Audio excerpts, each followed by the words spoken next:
दिल्ली में गर्मियां शुरू होते ही टैंकर माफियाओं का खेल शुरू हो जाता है। जल बोर्ड के अधिकारियों से मिलकर पानी चुराते हैं और ऊंचे दामों पर बेचते हैं। दिल्ली में टैंकर माफिया का साम्राज्य केजरीवाल की सरकार के दौरान खूब फला फूला। फिलहाल तो जल संकट के नाम पर दिल्ली की पूरी सरकार ही इन माफियाओं के भरोसे है।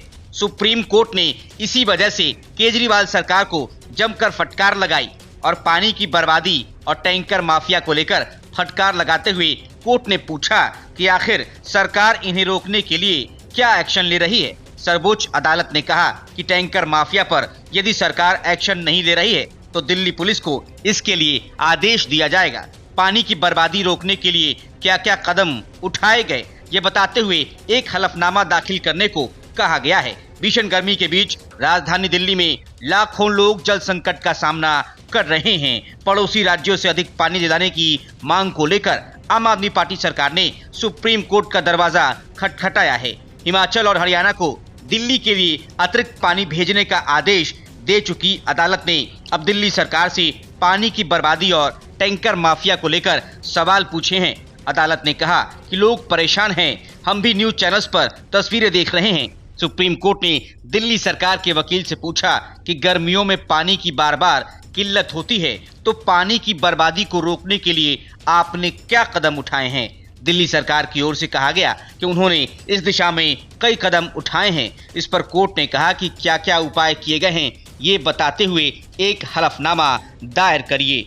कोर्ट ने कहा कि यदि आप टैंकर माफिया से नहीं निपट सकते हैं तो हम दिल्ली पुलिस को एक्शन लेने के लिए कहेंगे। इसके पहले जस्टिस प्रशांत कुमार मिश्रा और जस्टिस प्रसन्ना बी बराले की बेंच ने कहा कि दिल्ली सरकार की तरफ से दायर याचिका में त्रुटि के कारण रजिस्ट्री में हलफनामा स्वीकार नहीं किया जा रहा है। कोर्ट ने कहा कि आपने त्रुटि को ठीक क्यों नहीं किया, हम याचिका खारिज कर देंगे। पिछली तारीख पर भी इस ओर ध्यान दिलाया गया था और फिर भी आपने त्रुटि को दूर नहीं किया। अदालती कार्यवाही को हल्के में ना ले, चाहे आपका मामला कितना भी महत्वपूर्ण क्यों न हो, हमें कभी हल्के में ना ले।